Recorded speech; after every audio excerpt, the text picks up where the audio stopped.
let's loop back the casters. Maraming salamat sa inyo, Renmar and Wolf. May urban legend na dumating. Kailan ba nating huling nakita tong Roger sa MPL? Siguro sa RG nakikita nyo to. Pero dito sa MPL para it's been a while. And this is the surprise na baon nitong si Super Marco as we kick things off in game number 1. Kailan ko ba huling nabanggit ang kalmot ng isang Roger? Season 14, 15? Matagal na Diba? ata. Disclaimer, kumakalmot lang. Kumakalmot. Yan. Totoo yan. Even if we're shocked beforehand, doon sa road, teka lang. Aray ko po, eto na. Kung El Clasico lang ang pag-uusapan, Super Prince Louie, tapos Valentina ni Haji, parang bakbakan talaga to. Pare naman, nagkakamustahan pa lang kami. Wala pa kami masyadong plano. Hindi pa namin ine-expect na talagang punto po punto ang gagawin ng Team Falcons and Onyx. But again, the lineups were already set by our on-ground panel. Looking at it, sino bang mas magiging engaging in terms of the early game sieges na magkakaroon ng dalawang teams? We can see it now. I mean, Onyx Philippines, yung duality ng Louie na gamit ni Super Prince, ito yung binabanggit natin right from the start of the draft na kailangang sabayan ng Onyx Philippines yung kayang gawin na early game ng Team Falcons para makapag-set up kay Super Marco. But, ginulat tayo ng Team Falcons with an early game hero like a Roger na kayang lumaban 1v1 against that plot. Ang magiging problema daw dito ay Hoy! doon sa Leomord. But it seems like Onyx is paying no mind to that at all dahil alam nila na kaya din nilang pumalag habang maaga pa. 15 segundo bago lumabas ang pinakaunang pagong ng laban na to. It is Brusco and Kirk positioning themselves para mabilis na maalalayan itong si King Kong as he is looking forward to level 5 already or maybe just level 4 bago magsimula ang major objective. Yeah, may ambahan na rin nagaganap. Si Flap ay patutunugin lang or ilalapit lang sa kanya itong pagong na ito, diversion para kay Super Prince. Wala ata silang kamali-mali. Papasok din si Brusco and this time ay napaflicker din si Super Prince. Nahigop itong si Kyle. Wala kang jump na dito ng Falcons. Ngayon naman Phantom Steed ay nagamit na rin ni Kikong. Ginahabol niya si Owen. Wala tong patakas. Alam nila walang flicker. Alam nila na walang flicker si Owen. At pinagtulungan nila ng dalawa kaya alam buhay pa rin. Hindi na magmamasim. Dito si Kikong. Ginaya din yung Phantom Steed. Nag-away din dito itong si Haji pero nagamit yung Purify. Habang si Flap naman ngayon ang pinagtutulong-tulungan ng mga miyembro dito ng Onyx Philippines. Pero lalayo na muna ang dalawang natitira at diretso na sila sa bagong. And shoutout kay Pibus, sagpangan na talaga! Naku po si Flapa, kailangan na rin umatras. Si Ogen, hindi talaga susuko. Binabato na lang mga burger ka sa akin. Atras muna si Ogen at mabubuhay pa rin. Wala pa rin ako ng pagong, pre. Teka nga, kanina pa may pagong nandyan eh. Ano ba nangyayari? Ba't di nila kinukuha? For Falcons, nabigyan kasi si Kyle. And it's a good job for Onyx, pero lalaban pa rin ang Team Falcons. Okay, wala pa namang final slash ito si Flap. Pero si King Kong ay nagwagi na! Kasama pa ang flex at ang ulo ni Flap. Dalawa! Kontra sa wala, it's Onyx being a good start at meron pang iba! Okay, Valentine may nagamit na. Chrono Fluid as well. Pero mabibitbit itong si Brusco. And this time ay ilalagay muna nila sa gilid si Ogwen. Alam nila na wala pa rin cooldown yung kanyang ultimate or hindi pa rin cooldown yung kanyang ultimate. Kaya nga naman aatras na muna ang Onyx Philippines. 1.6k kagad ang naibulsa nila. Tol, napakadaming aktibidades. 3 minuto pa lang ang ganap. It all started with Onyx Philippines trying to get Kyle doon sa bottom lane. Because of that, na-delay yung objective control ng Team Falcons. And hindi lang yun, tuloy-tuloy yung aggression ng Onyx Philippines. It is because of their sustain dahil nga may Kaleya sila. Wala pang damage yung Team Falcons. Kailangan pa ni Haji na makahanap ng ultimate and by that time, ang kinuha niya pa yung sa Leomord. So, kailangan niyang lumapit. Kailangan niyang ipunta sa close combat para mas maging efficient siya doon sa nakuha niyang skill. But unfortunately, kaya ng Onyx Philippines lumaban ng close combat. Diversion play na naman dalawa ang sumama. Pero bumalik na rin dito. Ngayon, si Brusco ang nasampahan ni Ogen. Flicker na force na rin kagad. Dispersion and rotation. And yung duality na yun ay nagpasakit sa ulo dito ni Ogen. Pero si King Kong pa ang nakakuha. No, nakakatalawa na to, ha? Walang kawala. Si Patrick Star, pangalawang beses na yan para sa Onyx Philippines. Again, kahit roamer yun, wala na silang sinisino. Gusto pa nga sana ni Brusco makisali, but that's more than enough. Onyx Philippines with a 1.7k gold lead. Dagdag mo pa yung proactive rotation na ginagawa ni Kirk with that Alice. Dahil din sa Blood Gleam na meron siya, madali siya makapunta from point A to point B. Naiiwanan si Flap, yes. Nakakuha pa nga siya even ng energy plates doon sa bottom lane. Pero hindi pa magamit ng Team Falcons yung team fight nila dahil wala pang panggagalingan ng damage, hindi pa online yung Roger and Super Marco. You know what, you're right. Iniisip ko na since nabanggit mo kanina na early game hero itong Roger, we would have expected na kahit papano makasali na siya dun sa first turtle fight pero hindi pa yun nangyari. Maybe now is gonna be the time para sumali na si Bulletproof sa laban dahil nakapaligod na sila dun sa may pagong. Ayan na. At si Sabero mamataan. Okay, Blaze, doon na nagamit niya. Blood Sinuhan. Team. And this time, ay naipit na kagad. Itong si Flap. Phantom Cine, nagamit na rin ni Kiko. Kahabol na si Owen. Wala pa naman itong flicker. Pero transition ata sila dito sa Sakto. pagong. Habang lilikod ba si Super Friends, pumunta rin doon sa left bush sa gitna. Habang tatalon si Kyle. Apat na miyembro lang ang natitira para din sa Falcons. Pupuntahan na rin natin si Brusco. Pero si Kiko pa rin ang nagwagi.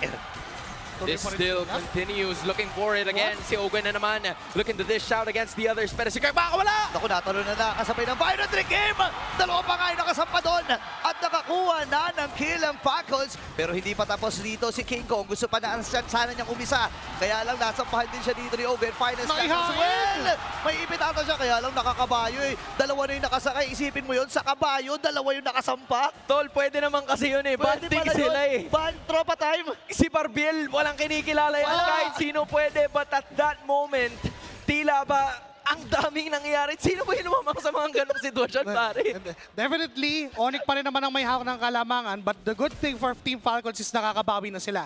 We're talking about Super Marco being involved dun sa mga team fight. It's the time na kaya nang pumalag ng Team Falcons. Pero kailangan din nilang i-polish yung mga ganong klaseng ikot dahil doon sa early parts ng laban, nabigyan agad itong si Flap. Nagiging sacrificial lamb siya and it has to be stopped if your Team Falcons. Hindi pwedeng laging inaalay ni Flap yung buhay niya para lang makakuha ng weaker side of the trade. Oh, but that's the thing, Brusco. Hindi, wala siyang pakialam sa kung sino yung nasa harap eh. The goal is to eliminate whoever is at the front line. Pag si Owen yung nakita niya, sige, ibato natin sa kabila. Pag si Flap, ganun din yung magiging kaso. So Team Falcons has to find a way para magkaroon ng access si Super Marco upon dealing those damage. Kasi 1-0-1 siya ngayon. Sure, meron siyang mobility and all of the other things. But what exactly can he do pag wala yung front lines? Alam mo, Super Marco, kailangan din nilang gumalaw na naaayon sa ikot o doon sa posisyon ni Super Marco dahil naka-Sky Piercer siya.